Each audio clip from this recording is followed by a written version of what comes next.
Saturday was a huge day for the NBA. The first round of the playoffs officially underway, and I think we just saw the long-term breaking of what we have known to be the Golden State Warriors, and it's a breaking from within. It's not a bad break necessarily, at least not yet, but Jordan Poole has proven that he is eventually going to force the Warriors to make a very tough decision regarding Klay Thompson. Jordan Poole in Game 1 against the Denver Nuggets was awesome. I mean, this guy, the way that he has developed over the past year for Golden State, I distinctly remember at last year's play-in tournament. Remember, this was without Klay Thompson. This is when Steph Curry had to go absolute Superman. And they're playing the Los Angeles Lakers. LeBron James, Anthony Davis, you know the deal, right? They're playing the Lakers, and I'm texting back and forth with one of my buddies. He's a Laker fan.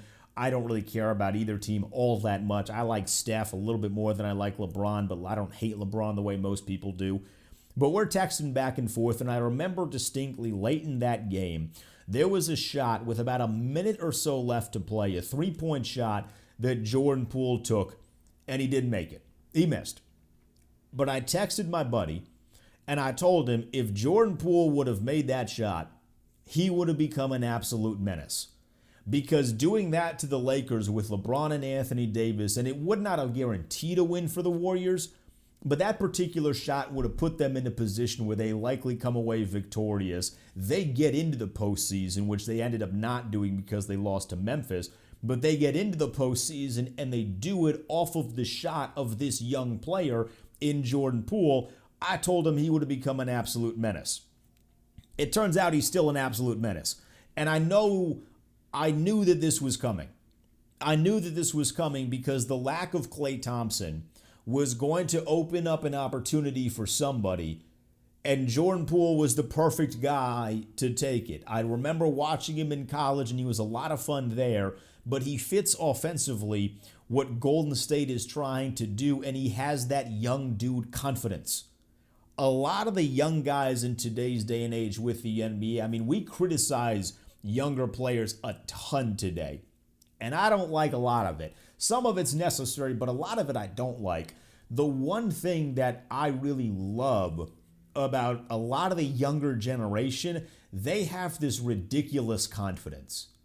Like Jordan Poole should not have the level of confidence that he does, but the fact that he has that has turned him into this great player, this up-and-coming great player, and it was on full display in Game 1 on Saturday. They're playing the Denver Nuggets. Steph Curry is playing, but he's coming off of the bench. Klay Thompson is still struggling to get into a rhythm, and we don't ever know if Klay Thompson, honestly, is going to be what he once was for Golden State. He's coming off of 2 back-to-back ridiculous injuries, so maybe it's unfair to think that he's ever going to get back to all-pro Hall of Famer Klay Thompson. He's going to be a Hall of Famer regardless, but you get what I'm saying.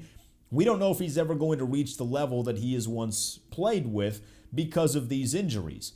Well, Jordan Poole goes for 30, shoots 9 of 13 from the field, and 5 of 7 from three-point range. And oh, by the way, he's 22 years old.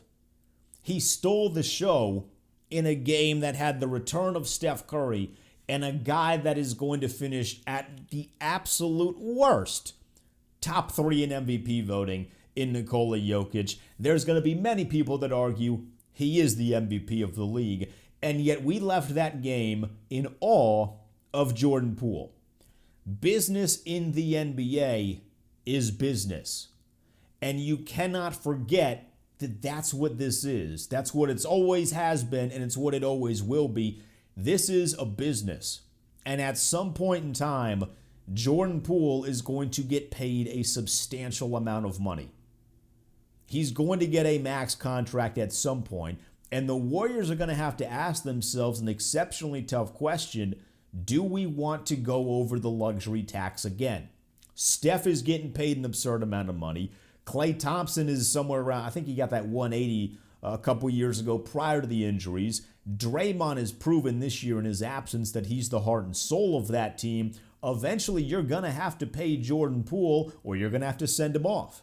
But it then becomes a question, do we send off a guy that is on the uprise like Jordan Poole is, or do we look at what Klay Thompson has become, not knowing if he's ever going to reach that peak that he once had, where he was a lockdown defender and a dead-eye shooter. I mean, the shooting thing is always going to, I think that's always going to stay, but not knowing whether or not Klay Thompson is going to be as great of a defender as he once was, therefore his value takes a little bit of a hit.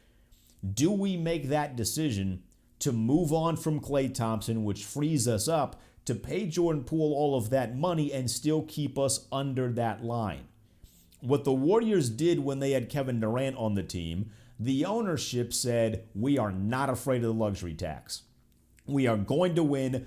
We are not afraid to pay our superstars, but in turn, it did take a hit down the roster, down the depth chart, because Golden State started to run out of depth. And then you lose Kevin Durant, and it's like, oh my God, we don't know how to do this anymore. Which makes sense. When you lose Kevin Durant, like nobody's going to replace Kevin Durant. But towards the tail end of Kevin Durant's tenure in Golden State, it was very, very clear that Golden State wanted to get back under that luxury tax line. Now that that was a couple of years ago, they have this brand new stadium. It looks fantastic. They've been selling out. They do it on a daily basis. I mean, I was looking at ticket prices for Saturday. And I think the ticket prices in Dallas, they were really cheap for a playoff game. I think they were like $30 or something like that. They were a little bit more expensive for Memphis, hovering around $60 to get in. And this was day of the game, so those prices might have varied a little bit. But it was like $60 to get in at Memphis. It was like $91 to get in Philadelphia between Philly and Toronto. And then it was damn near $150 to get in Golden State. Like, they are making a ton of money off of the current iteration of the Warriors. Will that organization sign up to do what won them championships in the past, which is keep as many stars as possible? If they make that decision, Golden State is going to be right where we left them once Kevin Durant got hurt. And once that team started to fall apart, because then Klay got hurt, and then Steph got hurt, and Draymond suffered through that season. He got hurt a couple times in that season. He's been hurt a couple times recently.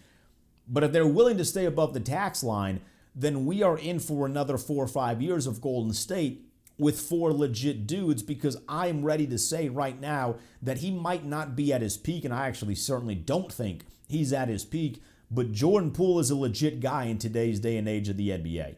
He is absolutely a legit dude. He's been playing 3 years, so this is year number 3 for him. That 40-year step, I mean, the step from 2 to 3 was huge. I think that step from 3 to 4 is going to be monumental in what this guy ends up becoming. But what's great for us, what's great for you and I, he was not the only highlight on Saturday. Saturday was a wonderful day for the NBA because it proved that the future is exceptionally bright. The NBA for the longest time has been petrified of life without LeBron James. ESPN, who has a deal with the NBA, has been petrified of life without LeBron James. And I'm not suggesting that Jordan Poole, Tyrese Maxey, Anthony Edwards are going to replace LeBron James. That's not what I'm getting at here. But what I am saying is there is life after LeBron. There is life with no LeBron. This is why I was so upset about how things unraveled in that play-in game with Minnesota. Everybody was so concerned about the celebration. I didn't care about the celebration. I didn't like how on the television that celebration was shot because they focused more on Patrick Beverley.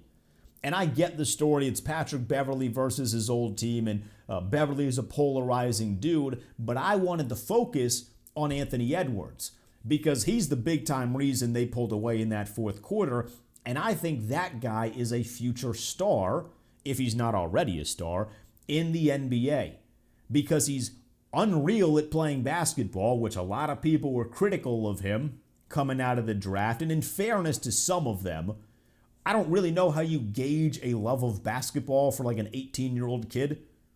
Like, that's a tough thing to hit on the head right? But Anthony Edwards, I mean, right now, it sure looks like he's loving life, doesn't it? It sure looks like that dude is having the absolute time of his life out there, and he has personality. Like, he is an easy guy to market because he's fun, he's open, he's young. He is not taking life exceptionally seriously right now in all of the best ways. When Anthony Edwards sits down at a press conference after a game, you know it's going to be a fun conversation, where if you look across the league right now, there are some dudes that are really fed up with the media. And we'll get to one of them. He plays in Brooklyn coming up here momentarily on the Denton Day Show. But Anthony Edwards doesn't have that. And maybe eventually when he's 4 or 5 years into the league, someone's going to write a story, it's going to piss him off, and he's going to have a severed relationship with the media. But while he doesn't, capitalize on that. Market this dude as if he is the future of the NBA. We can do the same with LaMelo Ball, but the thing is, LaMelo Ball's not in the postseason. Anthony Edwards is. He's the future. Tyrese Maxey is the future. In a game that had James Harden, Joel Embiid, and like a couple good Raptors players in the form of Van Vliet and Siakam, the highlight and the talking point of that game was young Tyrese Maxey. Anthony Edwards scored 36 points for Minnesota. He was 12 of 23. It's the third most points ever scored in a guy's first playoff game. Luka Doncic had 42. George Mikan had 37. Anthony Edwards had 36, and he's 20 years old. He was the best player on the floor against the Clippers in the play-in, and Paul George was on the floor. Like, say what you want about Paul George. I think Paul George is a pretty good basketball player, right? We should all be in agreement on that. He might not be top tier in the NBA like we once thought he was going to be, but that's a damn good basketball player. Anthony Edwards was the best player on the court that game. In Game 1 against Memphis when Ja Morant was playing. And I will sing the praises of Ja Morant until I can't sing no more, because he's one of my favorite guys to watch in the NBA. But the best player on the floor was Anthony Edwards. It wasn't Karl Anthony Towns. It wasn't Ja Morant. It's not D'Angelo Russell. It was Anthony Edwards. Market that man. For Philadelphia, Tyrese Maxey, the best player on the floor. You have a potential MVP guy in Joel Embiid. At absolute worst, he's finishing top 3 in MVP voting. The best guy on the floor was Tyrese Maxey. And Maxey is just age 21. So the three best players, the three players that we focused on the most on Saturday, the opening day of the NBA's playoffs: Anthony Edwards, 20 years old. Tyrese Maxey, 21 years old. Jordan Poole, 22 years old. The future is unbelievably bright in this league. And there are more guys eventually that are going to follow, but it was those three guys that really stole the show. You start to understand from Philadelphia's perspective why they were so gung-ho on keeping Tyrese Maxey. It felt like even last year, when they were discussing the James Harden trade, they didn't really want to move Ben Simmons. They didn't want to move Tyrese Maxey. They were a little bit more open to moving Tyrese Maxey last season, but then this year came around and it was, we are not moving Tyrese Maxey. This is why.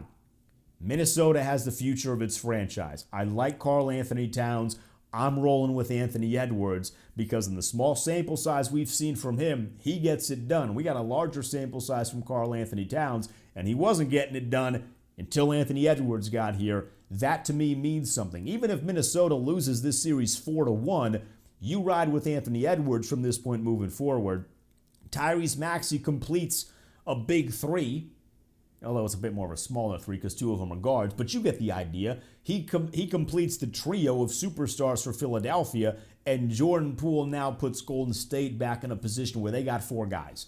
They got Steph, they got Clay, they got Poole, and they got Draymond Green. Saturday was a great day for the NBA and its future.